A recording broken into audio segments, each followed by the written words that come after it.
So I just finished binging Oregairu after seeing Alexander's video on it. Of course I'd heard about it before, I even remember watching the first couple of episodes and dropping it, I don't remember why. But that was a long time ago, and since then I've developed enough crippling depression and anxiety to enjoy this show to its fullest. As always, I'll start with a spoiler-free review and then go more in depth, way too in depth actually, attempting to explain what the story is trying to tell you. I leave a timestamp to the spoiler part since season 2 is 4 years old now, and I doubt a lot of people unfamiliar with it will click on this video, so feel free to skip ahead if you don't have time. Yahari, ore no seishun love comedy wa Machigatteiru, also called Oregairu for obvious light novel title disease-related reasons, is a high school romance comedy drama that currently has 2 seasons and 13 episodes. The story is about Hikigaya Hachiman, an antisocial apathetic guy that takes pride in being a loner. He's been that way since middle school, and so with the start of his high school life, he hopes to get to make friends and be able to enjoy his youth. Sadly for him, while trying to rescue a dog on his first day of school, he gets hit by a car and wakes up in another world in which he'll get sent back to a checkpoint every time he dies. Oh wait, no, that's the other anime long-awaited sequel that got announced that I'm totally not completely hyped about.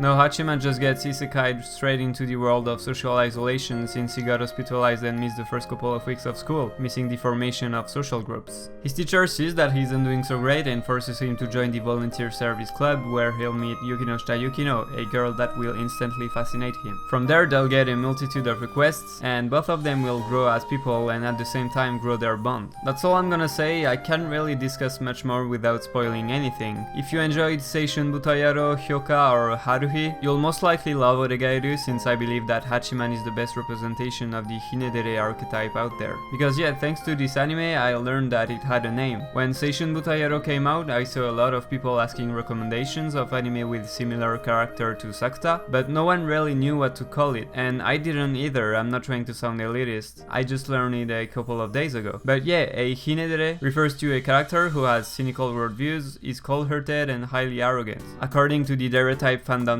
because that site is a thing I didn't know I needed until now apparently. Talking about Seishun Butayaro, I didn't pick it up at first, but isn't it just Oregairu with paranormal occurrences? The cynical protagonist, the calm best girl, the popular friend, the way too sociable girl chasing after the MC, the imuto? No?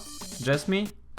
Okay. Disclaimer, I still love Seishun Butayaro and I'm very much looking forward to the movie this year. I just noticed this, so now you have to too. Anyway, I got very sidetracked, so let's go back to the subject. If you want to give Oregairu a try, and you should, now is the time, since season 3 has been announced for this summer and it's a very bingeable series, so you could be up to date before it drops. I'm now gonna start spoiling everything that the anime has shown, so if you haven't watched it yet, now is the time to click off. A major part of the story and of Hachiman's character is the idea of the genuine thing that everyone keeps referring to, so I want to explore what it is and how it relates to the characters. First of all, I think that we can divide every character of the show into 2 categories. The ones that are okay with not being genuine and putting on a facade, a fake personality, as long as it helps them blend in and lead a happy high school life. And the ones that desperately seek a genuine relationship by being brutally honest with other people and being themselves all the time, at the cost of being a social outcast. Huh? See what I did here? Yukino is the only viable ship for Hachiman. Video over. Thanks for watching, dude. Okay, this is the single most overused joke on YouTube, but I will seriously talk about the ships and why I think that Yukino actually is the only one capable of bringing Hachiman what he seeks. But before that, let's talk about the side characters. There's a lot of them and most of them are pretty interesting, but I'll only focus on the most complex ones to not waste your time. They're pretty much divided into 2 groups, the Hachiman faction and the Hayato faction. So the honest faction and the hypocrite faction. Hayama Hayato is here to contrast with Hachiman, he's his complete opposite. He's the most popular guy in school and is often referred as everyone's Hayama Hayato. He's pretty much Mr. Perfect. Well, that's what it appears to be at least, but he really isn't. As weird as it may seem judging by how better he is doing socially, Hayato actually has a major inferiority complex towards Hachiman. He used to be very good friends with Yukino when they were kids, but they ended up distancing themselves from each other because of rumors of them going out, leading into Yukino getting bullied by the other girls in the class. Hayato, being everyone's Hayama Hayato, didn't do anything to stop it because doing something controversial could have hurt his reputation and his perfect guy facade that he put so much efforts into building up. He's always felt guilty ever since and has made multiple attempts at apologizing and trying to get close to Yukino again over the years, without success because he's not ready to give up his reputation for her. Then enters Hachiman, a complete loser that somehow manages to get very close to Yukino in a short amount amount of time. This is when Hayato starts being nice to Hachiman and tries to get closer to him basically. He's intrigued as to why Yukino seems to open up even in the slightest to Hachiman, and by getting close to him, he's trying not only to show Yukino that he's changed and that he can stand up for other people now, but also trying to use him as a bridge to get to restore his friendship with Yukino. A perfect example of that is when he sets up a double date with Hachiman's first love and waits right before Yukino's arrival to stand up for him when the two girls mock him. It's a pretty obvious at end though, so she's not really impressed, and Haruno sees right through him and tells him how much of a boring attempt that was. I don't really think Hayato is a bad guy at all, he just has a lot of pressure on his shoulders. It's like he's the CEO of a huge company at his young age, so he can't act out of order at all. I think he sees in Hachiman the freedom that he could have wanted. Hachiman can help other people regardless of what the outcome will be for him, which is not actually a good thing, I'll get into that later. But it's thanks to him being a nobody that he can actually be someone to the individuals that he helps out. Always having to put up the nice guy facade has got to be extremely tiring, and I think this is kind of what he's trying to distance himself from when he refuses to tell people which course he'll follow next year. To sum it up, Hayato feels inferior to Hachiman because unlike him, he isn't able to go the extra mile to help his friends because of the importance of his social stature. And this very social stature is what distances him from the things he really wants, like Yukino's friendship, a thing that Hachiman got to achieve thanks to him being an absolute nobody. Next up is Ebina, the Fujoshi from Hayato's group of friends. At the end of the Kyoto school trip arc, she has a conversation with Hachiman that reveals how similar she is to him but chooses to hide it in order to fit in. She's pretty much admitting to be overplaying her Fujoshi personality to be seen as the weird quirky girl of the group and leaving it at that, avoiding having to actually open up to people. 私、腐ってるから。 Like Hachiman, she has really low self-esteem and feels like no one could accept the real her. This is why she was desperate to avoid having Tobe confess to her, since it would have messed up her mindless weird girl front. She tells Hachiman that maybe she'd be able to go out with him because of how honest he is with people, and how he's pretty much the only person she knows that doesn't bother to put on a facade, so maybe, just maybe, he could accept her apparently messed up real self. At the end of their conversation, she talks about how much she likes herself and the people around her right now, and that is exactly why she hates herself, something that Hachiman will repeat a couple of episodes later, almost word for word. This idea can be explained, I think, by the fact that as good as her situation is right now, it's fake. It's a group of friends made of people not being themselves, so sharing a superficial and fragile bond. The fact that she's okay with that makes her hate herself, because I think that like Hachiman, she seeks the genuine thing, but unlike Hachiman, is too scared to go after it because of how comfortable her current situation is. Next, I'm gonna talk about Haruno, and Haruno is kind of an oddball. She's portrayed as this unlikable kind of antagonist the whole time, but I actually think that she has good intentions a lot of time, but executes them in a bad manner that paints her as a terrible person. It's like the self-sacrificing Hachiman uses to solve problems. I think a lot of people will disagree, but let me try to justify myself here. Haruno is Yukino's older sister, and they're both the daughter of an important CEO, and Haruno has been expected to someday take on this role since she was little. That means that she was raised with a clear goal in mind and no freedom at all. Her whole life was already decided the day she was born. She's a very fake person that is always smiling and appears to be in a great mood all the time, but I think that this actually hides an incredible level of sadness. I think she hates her life, and this is why she's intentionally trying her hardest to stop Yukino from chasing after her and appears disappointed when Yukino is. She often talks about how free Yukino is and how she should enjoy this freedom and take this time to pursue whatever she likes and actually get to live a life that she chooses. I think she teases Hachiman a lot because she thinks he's an interesting person, since she's so used to being fake and being around fake people, so hanging out with him must be a satisfying change of pace for her. But she's also interested in him because he's the first person that Yukino seems to be close to, so she tests him a lot to see if he's a good fit for her sister. She really does care about Yukino, and I think that a lot of people just see her action at base level without thinking why she does them.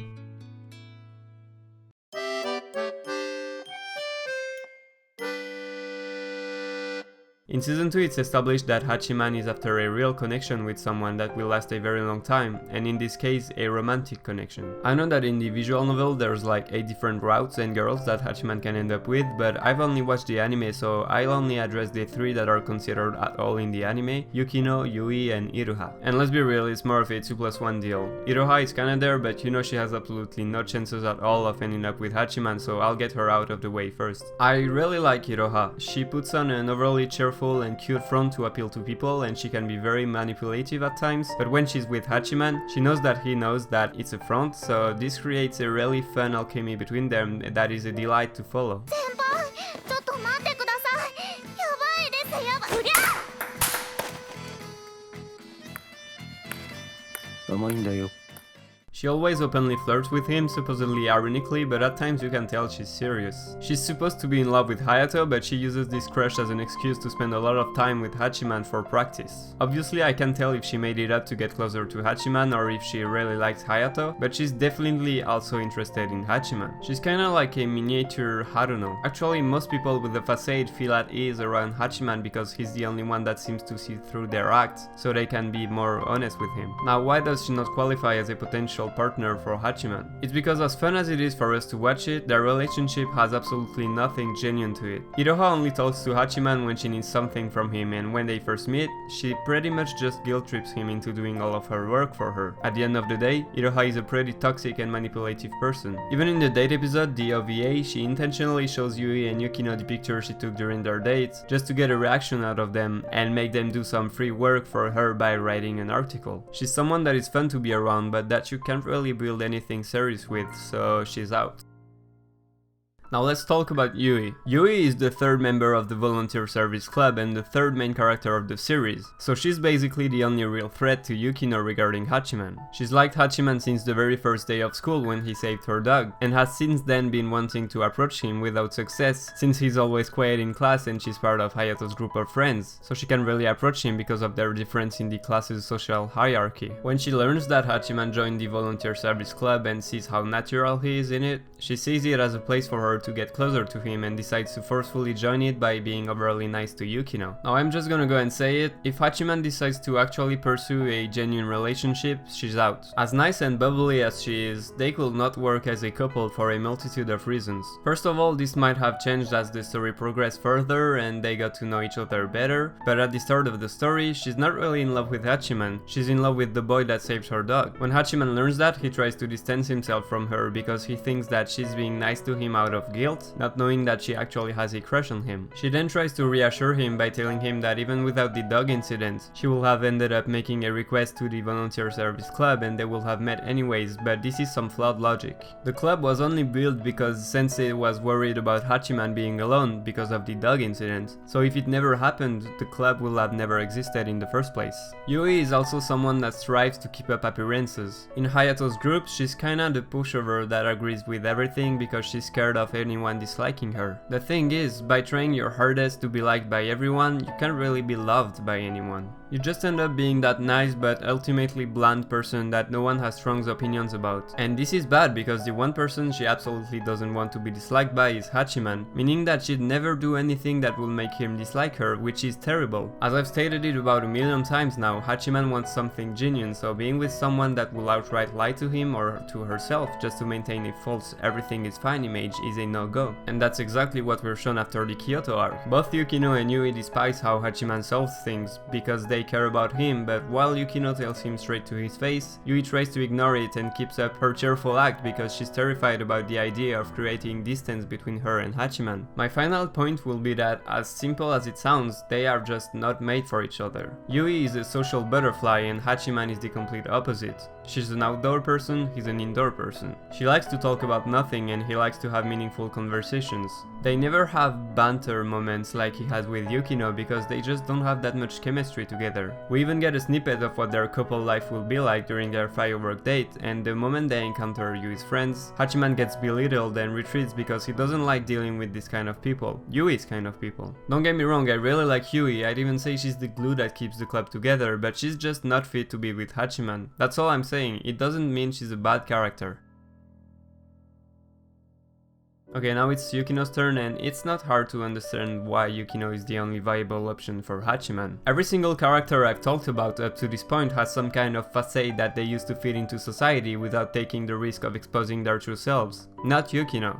She's shown multiple times stating what she thinks of people right to their face, without being scared of their reaction because she's used to being alone and hated for who she is. The only time she's being a hypocrite is when she goes along with Yui and Hachiman's acts, when they're pretending everything is fine to save the club. She knows it's not right and it goes against her values, but at this point she's given up and thinks that this illusion is what her friends want, so she goes along with it. At the start of the story, she's not really interested in Hachiman, she's just going along with Sensei's request to help him reintegrate society because she feels responsible for the car accident. The turning point is when he stands up for her during the Sagami arc. At this point, their relationship was facing its first fall ever since Hachiman learned she was in the car that hit him, but even knowing that, he came back to her and basically saved her from all the work everyone else had put onto her by turning himself into the bad guy. It was the first time in her life that someone didn't give up on her after the first adversity. This is when she realized that Hachiman was someone that she could build a genuine relationship with and rely on. She then starts to try to open up to him, illustrated by her waving him goodbye right after this scene, displaying a sign of affection and intimacy for the first time. This is where season 2's big problem arises though. Hachiman solves everything by sacrificing himself, and the first time, she's pretty amused and thankful of him, but after this, she starts to actually care about him, so she hates seeing him belittle and hurt himself or others. Yukino cares about Hachiman the human, not Hachiman the dog saver. She wants to get to know him better and for them to rely on each other. To summarize it, you've guessed it, she wants a genuine relationship.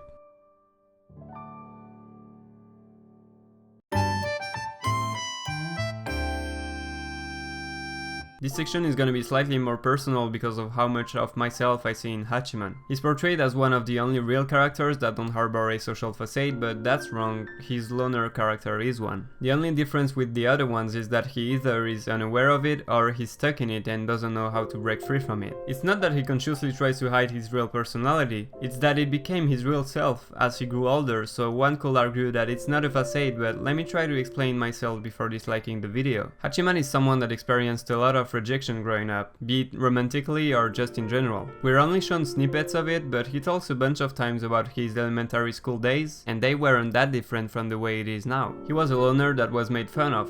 The only difference was Hachiman himself. Back then he really tried to make friends and connect with people but never succeeded. Then in middle school he tried again and kept getting rejected, this time romantically too. Finally in high school he was hopeful to try again and take the opportunity of a fresh start in a new school where nobody knew him, but because of the accident he missed the first couple of months of school and gave up on making human connections entirely. This is when his cynical loner persona fully blossoms. What I'm trying to point out is that Hachiman deep down is someone that appreciates company, even if his pride tries to convince him that he doesn't need anyone. Throughout the years, because he could not find his place in society, Hachiman developed this distant, over-analytical personality from fear of rejection, leading him to approach human interactions in an incredibly safe manner to avoid even the slightest possibility of getting hurt at all. And let me tell you something, this is a very addicting way to approach social situations, but also a very toxic one. It feels very comfortable to talk to people while being detached because you don't care what they think of you and your ego couldn't really drop any lower, so you start to adopt an overly confident personality, but if you keep it up for too long, you end up losing yourself. You then realize that by being this way, you can't build anything more than superficial relationships since you only show what you want to show. You're never vulnerable and you never open up to people. Source is me. I think that Hachiman understands that, and that's why he cries when he asks Yukino for a genuine relationship. This may not seem like a big deal if you haven't experienced it before, but Hachiman managing to cry there is a huge accomplishment. By living detached like that, you eventually end up detaching yourself from your emotions altogether, and you sometimes wonder if you're even still a human being. And if you keep this up long enough, you end up being unable to try at all. So it's a humongous deal that Hachiman managed to do this first step forward before it was too late. It's also a big deal because by asking that, he's giving up on his precious loner status, the thing that defines him. You know the whole heroes are weaker than villains because they have something to lose? That's pretty much Hachiman's mindset and why for a good part of the show he doesn't want to acknowledge that he has close friends that care about him. His methods are effective, but they always involve turning him into the bad guy, which is fine by him since whether or not he's hated, he's always alone anyways. Giving up on defining himself as a loner also means having to find new ways to solve problems. Most importantly, it also means giving up on the one unchanging concern in his life, his whole persona. I can't wait to see how this side of him will evolve in season 3, and I hope I wasn't completely wrong and that this dilemma will get addressed.